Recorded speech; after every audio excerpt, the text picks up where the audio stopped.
Boracay So po it's ng amazing. t-shirt. Ipakita ito mga t-shirt. Ha? Maybe Boracay that's na. why Duterte shut it Ah. down and had everybody clean it up. Yeah. Ano sa nanila? Alright, my husband vlogger.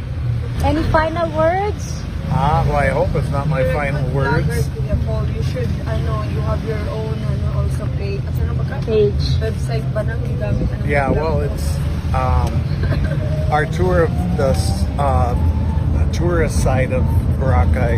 We haven't even investigated the rest of the island to see what it has to offer.